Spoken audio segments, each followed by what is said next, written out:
Hello, everybody. My name is Graham Elwood, and you are watching the Political Vigilante. Oh, I got a nice collared shirt on today, huh?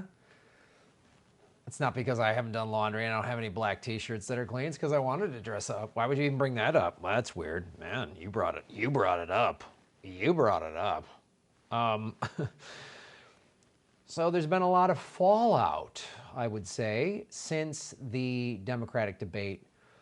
As we know, the day before, Liz Warren accused Bernie of saying in a private conversation a year ago that women can't be president. The day before a debate, 3 weeks before the first primary, one of the most important ones, the Iowa caucuses, why a mostly white state like Iowa and New Hampshire get to have so much say in the political and who gets to be president, that's another video. That's another discussion. But for better or for worse, this is the reality. Iowa is important. So 3 weeks before that, a night before a debate, it gets leaked by the Warren campaign, right? So then the fallout from that is actually kind of amazing, because 4 years ago, when Bernie supporters such as myself said this is awful what the Clinton and the Democrats are trying to do, we were just shouted down. If I shut up, misogynist, you hate women. If you're not for Hillary, you hate women. Shut up, shut up, shut up, shut up. And it was really, it sucked, and it was really offensive to female Bernie supporters and people of color that are Bernie supporters. Really offensive. And the whole thing kind of started to seem like, man, and then the Women's March and all that stuff, a lot of it was good. The Me Too movement was overall a very good thing to get people like Harvey Weinstein. He's awful. He needs to spend the rest of his life in jail. I mean, if not just, be executed. He's a serial rapist. He's horrifying. Bill Cosby, Louis C.K. even, for being a sexual predator. But some of it also felt like it was just angry Hillary supporters. It seemed like it didn't go far enough. And then after the Warren thing on Tuesday, people on Twitter putting the believe all women, and then it went too far. And I found this article. When Feminism is White Supremacy in Heels. This was written by Rachel Elizabeth Cargill. I don't know if I'm pronouncing that correctly. This was from August of 2018. From tone policing to white-splaining, the liberal white woman's feminism is more toxic than they realize. And we started to see a glimpse of it again this past week. And I'll go into it. This was written right after the tragic murder of 18-year-old Nina Wilson, who was stabbed to death in an unprovoked attack in Oakland last month. I could feel my heart begin to bleed. So it's really in response to that. And what she did is she went on Instagram. She has a big Instagram following, and brought this up. And she says in the article, and the link is in the show notes, please read the whole article, but it's obviously very relevant to what's happening today. It's still relevant, obviously.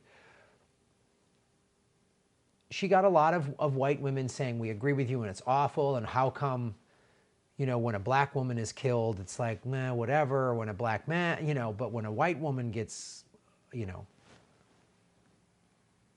JonBenet Ramsey or something like that, like, oh man, the whole world, stops. Everything stops if a white woman is. And she said, I got a lot of support from white women, but I also had a lot of white women who's, they claim to be social justice warriors and intersectional feminists, attacked her. And this article is really in response to those attacks she got, and she just said, I need to address this. And she wrote this in her Instagram post: how many more black women and girls must die before mainstream media considers it a worthy story to cover? How could they possibly take away her white male murderer so gently in handcuffs while black men are thrown to the ground during traffic stops? Which is we talk about that all the time. Some white kid mass shooter, they always bring him in peacefully. But a black guy, selling illegal cigarettes is choked to death. A black man with his hands up, and the cop says, show me your wallet. He goes, okay, I'm reaching for my wallet like you're telling me to do. And that guy gets shot. And this guy stabs someone to death, and, we brought him in peacefully because we want him to have a fair trial. It's such valid points. Why aren't the recorded wails of her mother and the tears of her father enough for the whole world to be demanding justice right now? And where are the voices of all my white feminist friends when a black woman has been tragically murdered? Right? And again, this is what her friends were. And she said there's plenty of white women who said, man, this is awful, and spoke up. And because she actually challenged people, if you have a big following on social media and you call yourself a white feminist activist, you need to speak up. You need to speak up. And she got a lot of like resistance. Again, a lot of women supported her, but a lot of resistance. Were just as many white women, women whose bios claim to be social justice warrior and intersectional feminists, that somehow took this call for solidarity as a personal attack. Going up against liberal progressive white feminists who refuse to let down their guard of ultimate liberation to actually learn from women of color who have been fighting this fight with grit and grace for generations is the most straining part of being a black feminist activist. I posted this article on my Facebook page, and a woman who is a fan of mine from my movie podcast and I think watches this show on occasion, and she's a woman of color, and she goes, Graham, I saw this going to the women's marches. It was her, she was like, I saw it, and I've talked to many women of color. Like, yeah, I went to the women's march, but it seemed like a bunch of white women complaining like no one suffered more than a college-educated white lady. Now, I'm a straight white male. I understand a lot of my privilege.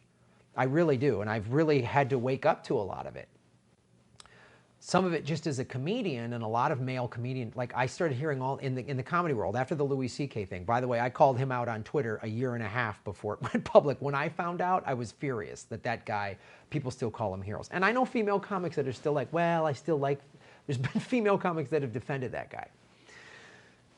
But a lot of stuff came out of female comics being harassed and all this awful stuff said to them. And some of it, I wasn't aware of. And the reason I wasn't aware of it is because guys that do that are cowards. They're little punk cowards, and they don't do it when there's when men around. Men that they know will probably go, hey man, that's fucked up, don't say that. That's what an abuser predator does anyway, of any gender, of any ethnicity. They do it behind closed doors. They do it so no one else can see it, right? So, and it was good. Like I was like, wow, and me and other, like I didn't realize that, or I need to change my language on some stuff. But the problem that I've had, and what this journalist has had, is then that white feminists act like nobody suffered more than a college-educated white girl. Like, oh man, no one suffered more than them. And when you call them on it, they get so enraged. They can't handle it. And it's like, I've done numerous stories on murdered and missing Indigenous women. Thousands of them. They don't even know how many. And it's awful. And then, one suburban white girl goes missing. And I understand that if any family who has a child go missing or something, it's got to be the worst thing in the world. But the FBI's brought in and all these resources. A murdered and missing Indigenous woman, well, sorry. And where is the outrage? Let her speak is such a big, let her speak. I have said this before, when Nina Turner was not allowed to speak at the Democratic Convention in 2016, a black woman was not allowed to speak at the Democratic Convention because she supported Bernie Sanders. Where was the feminist outrage? Where was the let her speak? Well, we'll let white women speak for Hillary. We'll let any woman speak for Hillary, but a black woman speaking for Bernie, nah. And that's what this journalist is bringing up. I'll give you another example. So, I don't know if you remember last year, there was that awful shooting in New Zealand. I know there's so many shootings it's hard to keep track of, which is just gut-wrenching, but there was that shooting at the mosque in New Zealand, right? And it was very much motivated by they wanted to kill Muslims, right? A white supremacist wanted to kill Muslims. So at this vigil for it, this Palestinian girl confronted Chelsea Clinton, and here's what she said. This right here is the result of a massacre stoked by people like you and the words that you put out into the world. And I want you to know that, and I want you to feel that deep inside. That 49 people died because of the rhetoric that you put out there. I'm so sorry. I don't think. What does "I'm sorry you feel that way" mean? Yeah, exactly. I'm sorry you feel that way. Right? So Chelsea Clinton, one of the most privileged white women in America, born into political power, born into money. Has she had to take a lot of shit in the public eye? I can only imagine. I can only imagine. But this woman, who, by the way, showed up with a Jewish friend of hers, and they're both like a Palestinian and a Jewish girl, like, again, we're done with this. Right? And then when Chelsea goes, I'm sorry you feel that way, which is such a fuck you. That's such a, like, I'd rather have somebody go, fuck you, Grant, I don't give a shit about your emotions, than some fake ass, I'm sorry you feel that way. And somebody calls out, what does that even mean? What does that mean? Right? So when that happened, that girl then took a lot of hate by mainly white feminist Clinton people. And she then put out she took a lot of shit. So these so-called white feminists didn't go, man, that girl's got a point, man. That girl's got a point. Like, there's been a lot of rhetoric by the Clintons, by the Obamas, by the Bushes, by both political parties, a lot of rhetoric by people in power in this country. It's anti-Muslim. I've started to hear that. And I've had to go, wow, you're right. We talk, Muslims are very, I've become more aware of that. I've gone to some museums in Los Angeles recently, and they've been awesome. I love museums. The Getty Museum, it's a fantastic museum. And there's all this beautiful work of art, mainly from Europe, and it's beautiful. But I'm like, I go, there's no artwork from like the Middle East. There's no artwork from Asia. There's no artwork from Africa. They'll put it like in one little section. There'll be like one little room, African artwork, this one little room, and this little Asian thing, so there was no art for centuries in the Middle East. There was no art in none of that. And wouldn't that help give us a historical context? So like when Trump says he wants to bomb cultural sites in Iran, we actually go, wow, that's people, that's cultural sites, that's museums, that's their history, that's their heritage. Just like, and I've woken up more to that fact of like, geez, we live in such a Eurocentric country. You know, I remember when there was the shooting in Paris. Everyone on social media changed their flag, their avatar to the French flag. And I was posting some other stuff, and a friend of mine was like, Graham, you need to pay attention. This is happening in France. And I was like, I'd started following some Middle Eastern, journalists and indie media people, and they were like, hey, when an American drone strike killed, or when terrorists killed people at this wedding in Baghdad, did everybody change their avatar on Facebook, their flag, to the Iraqi flag? No, they didn't. Like, when the church, what was it, I believe Notre Dame had the fire and all this outpouring, and which was, oh wow, it was cool, a National Heritage Site, and all these billionaires started giving money, but then it was like, well, why can't you actually help people? Something gets bombed, or look what's happening in Yemen, like all of this stuff.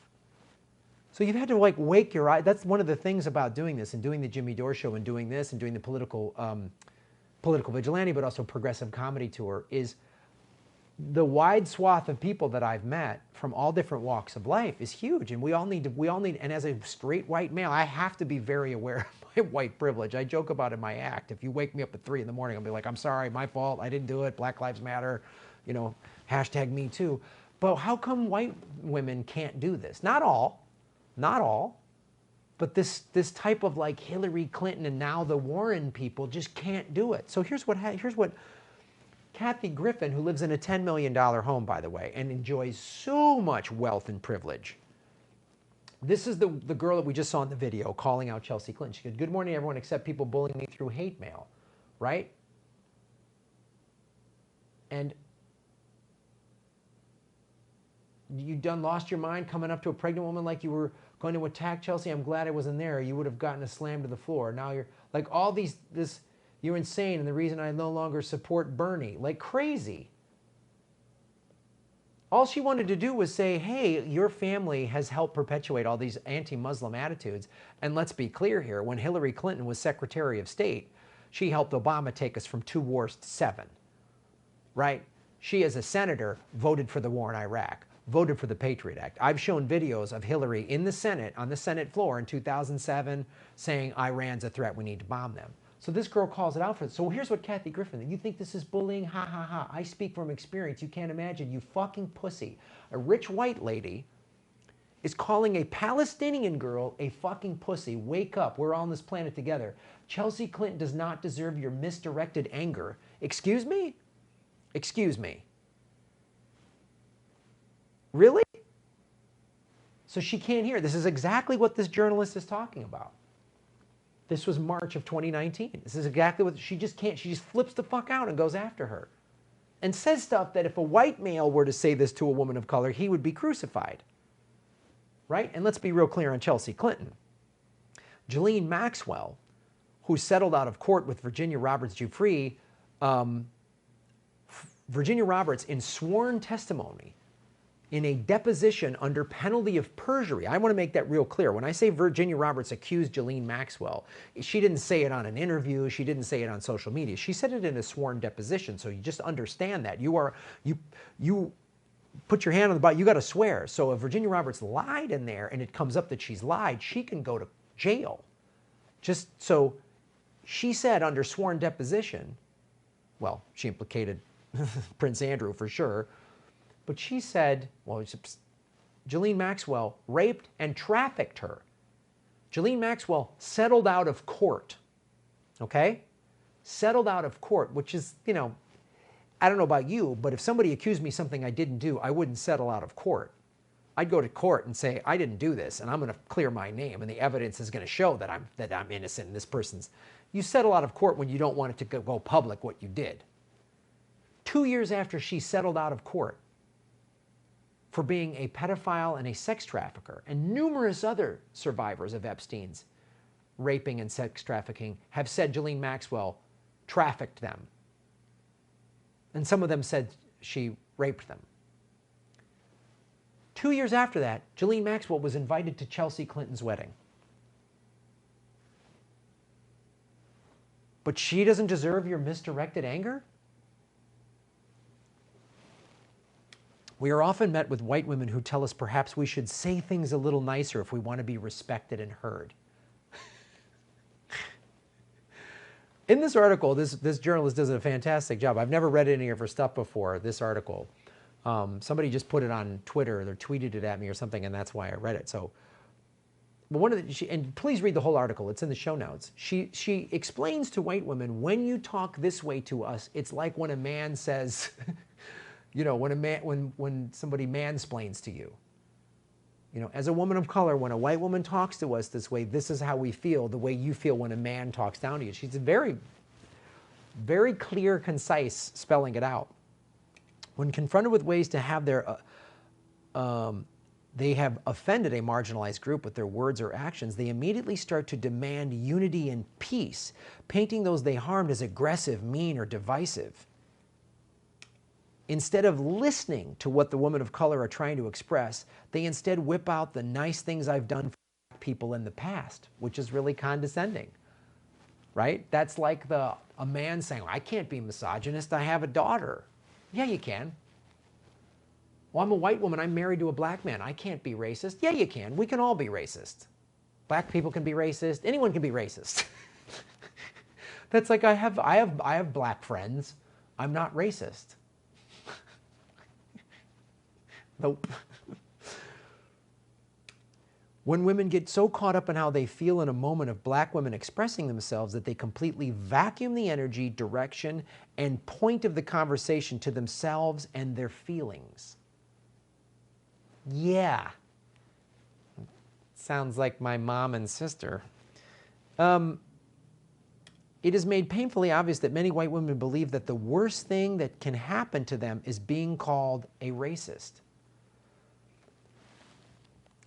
And some of this stuff, the actual sexism and, you know, misogyny, yes, we should deal with that. But I agree that when I hear some like college-educated white women, they complain, the stuff they're complaining about, not that it doesn't, but they act like no one's ever suffered more than a college-educated white woman. And some of their complaints sound like some woman at a private country club that enjoys all this privilege and wealth going, well, the men's, spa is a little bit nicer than the women's spa at our country club. And it's like, they don't realize there's people suffering, like being called a racist is not the worst thing. Here's what this author explains might be a little worse than being called a racist. Seeing your child gunned down in the streets by the police unjustly is much worse. Being turned away from medical care due to race and underlying biases by medical staff resulting in death is much worse. Being harassed by authorities only to be charged yourself instead is much worse. I would also add being, a woman of color in the Middle East watching your family get drone striked by the United States under Presidents Trump, Obama, Bush, like, think about that. Think about what the American empire does on a daily. Not negating any trouble anyone's gone through. Look, I was raped by a woman when I was 3 years old. That has been really, really hard to deal. I had to go through therapy and all this stuff for 2.5 years, right? And it's awful, and I wouldn't wish anyone having to go through that. But I also put it in perspective, and I go, man, look what's happening in Yemen. So 120 kids die every day in Yemen. So a white woman being called a racist isn't as bad as that. The drone strikes, the lack of health care, all of that stuff. So here's how she breaks down, and I'm just going to do a couple here. When you try to exclude yourself from the conversation of race by saying things like, I don't see colored, I married a black man. That's just as irrational as a man saying there's no way he could be a sex homicide because he has a daughter. I said earlier, but she does a bunch of these bullet points towards the end of the article. When you look into black or brown spaces and suggest how they can more aptly reach white people on the topic of race, you are basically mansplaining, only now it's white-splaining how people of color should approach their own activism.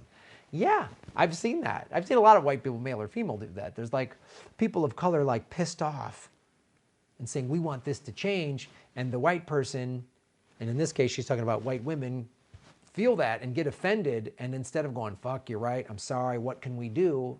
How can we fix this? How can we talk about this? They go, hey, you're a little too angry, and here's how it's hard, you're not connecting with white people more, which she's explaining. It's like mansplaining. And then she talks about how to be allies, being a true ally is. She calls it allyship. Allyship means voting for elected officials who have a track record of ensuring the most marginalized among us are heard and advocated for.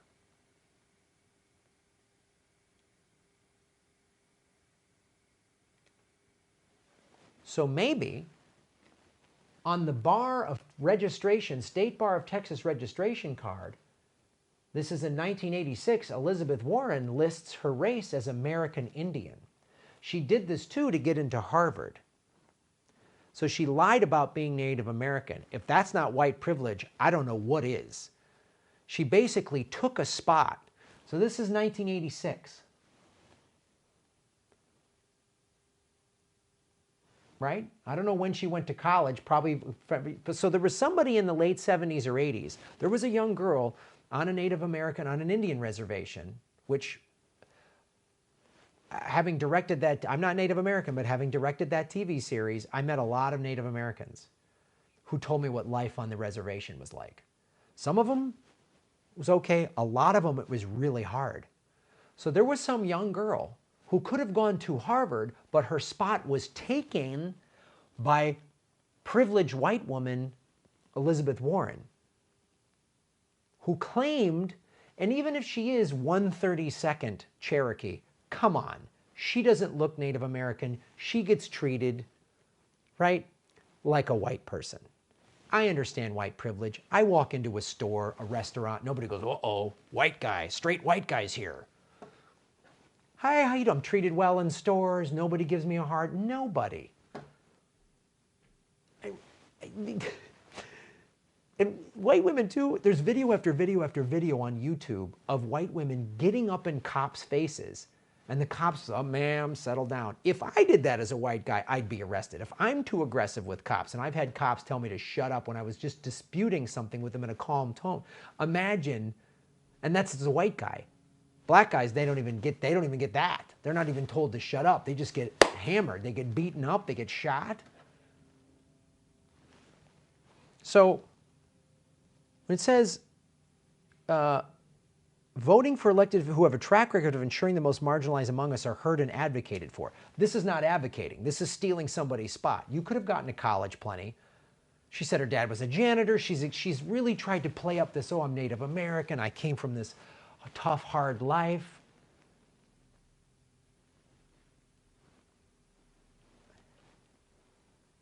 She claims all these things that aren't true. Bernie, this is him getting arrested at a civil rights march. Bernie never brings this up. We have to. He doesn't want to bring this up. He doesn't want to play this card. Here's him getting arrested by 2 white cops. So who do you want to vote for? Liar?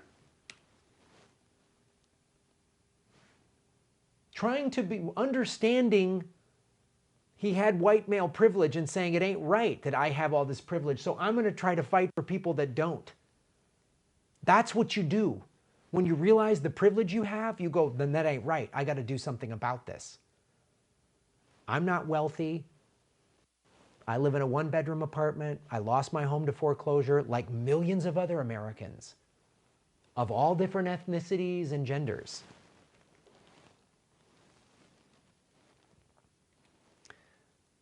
In the book White Fragility, which is written by a white woman who's a sociologist who really goes into this, she explains that the key to moving forward is what we do with our discomfort.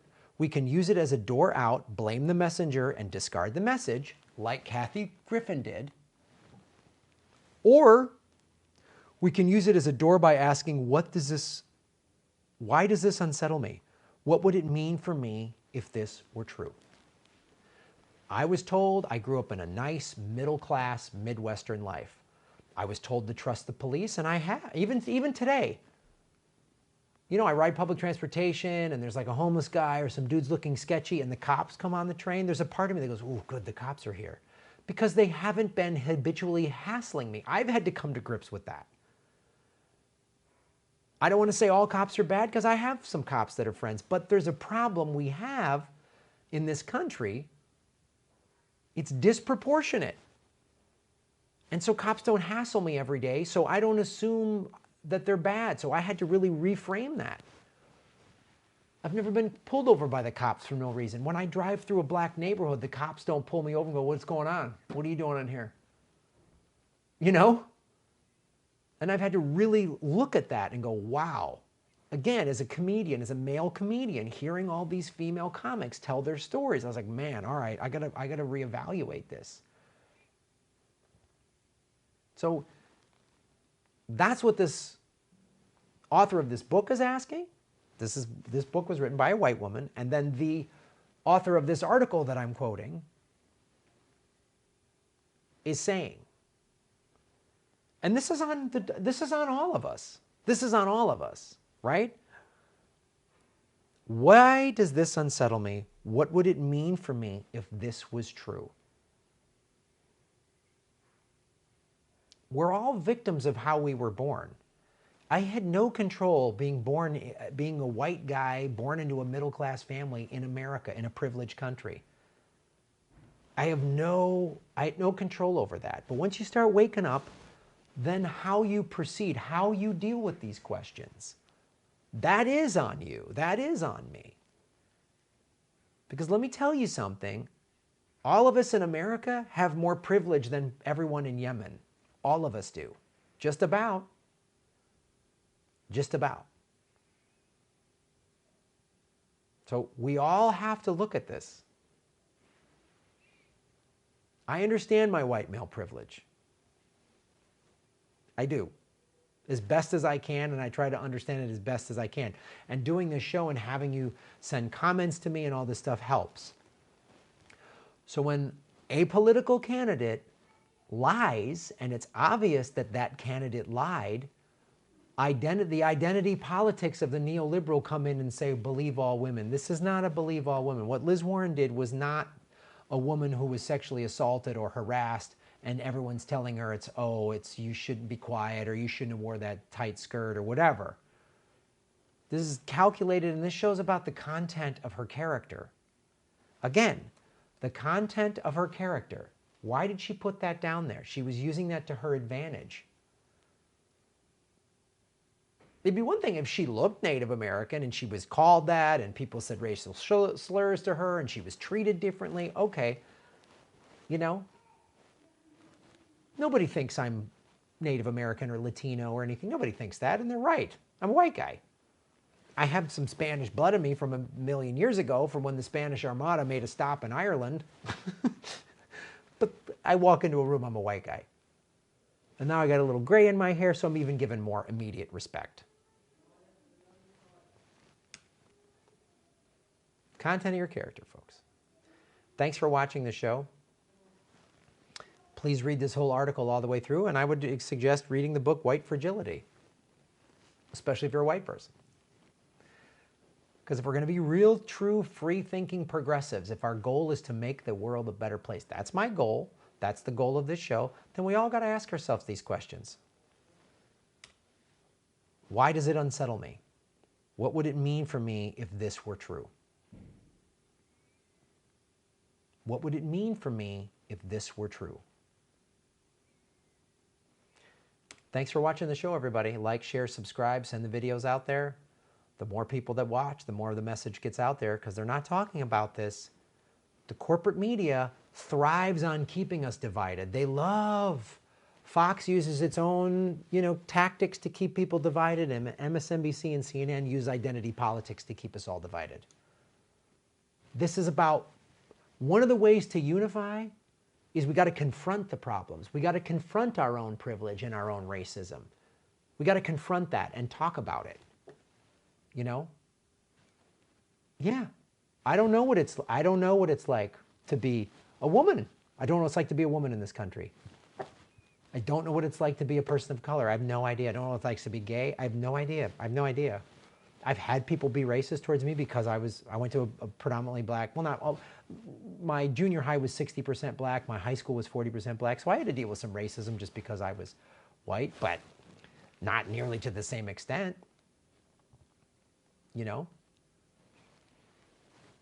Had to get a restraining order against my violent, abusive ex-girlfriend, and a bunch of women in a position of authority protected her. So that made me realize, I'll be honest with you too, I didn't realize there was female pedophiles till my own memories came forward. When my own memories came forward about being sexually abused by a woman when I was 3 who was friends with my mom, and I confronted I didn't confront. I told my mom 2 years ago very calmly over the phone. I talked about it with my therapist for months. And my mom said, she goes, "Are you losing your mind? I mean, are you gay? Ultimately, I'm sorry that happened, but it was not my responsibility." That's a direct quote from my mom. So I had this notion that only men were abusers and only men did that stuff and women didn't. I mean, some women were violent and beat people, moms or whatever, but they didn't. No. 1 in 6 men have been sexually abused. 40% of their abusers are female. I know women that were sexually abused, that were molested when they were children by women. I know men that were molested by women. I know plenty of people who were molested by men. Absolutely. But this is part of it. Why does this unsettle me?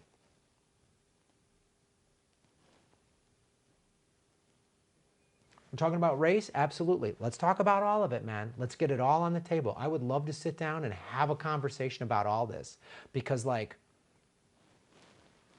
own it. I'll own a lot of it. Part of the problem with the Me Too movement that a lot of men had, myself included, I didn't see awful women being held accountable. Where was the outrage against Asia Argento? There wasn't any. Where is the outrage against Ghislaine Maxwell and her friendship with Chelsea and Hillary and Bill Clinton, who was on Epstein's plane? Let's talk about all of it. Let's talk about all of it. A lot of women didn't want to hear my story. Didn't want to hear it. And were discarded. And I see these posts that say, you know, women need justice and believe all women. And you know what? You know what that does? It makes male survivors go, oh, I'm not going to speak up. That's why. If you're a woman watching this, I guarantee you there are way more men in your life that were sexually abused as kids. And by the way, being a 15-year-old man and a 30-year-old woman has sex with you, that's rape. She took advantage. She raped a child. Just so we're clear on that one. Does that unsettle you?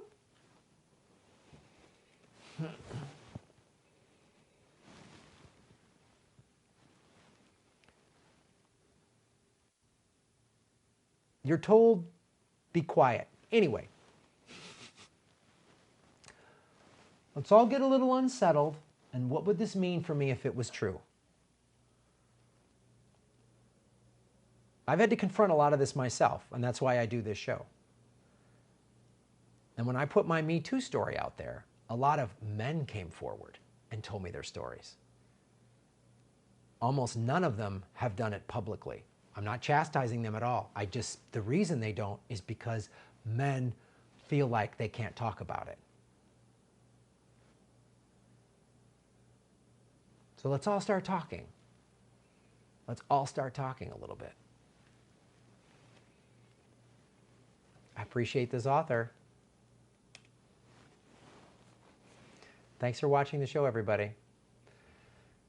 Progressive Comedy Tour is coming to a town near you in 2020. Go to grahamelwood.com for all my tour dates. You can support this show. I have a patreon.com/grahamelwood. I have a rockfin.com/grahamelwood. I have a PayPal button on my website. I have a P.O. box if you want to be a little more anonymous and off the grid. And then making sure you're subscribed and watching the ads all the way through. When you click skip ad, I don't get paid. Thanks for watching the show.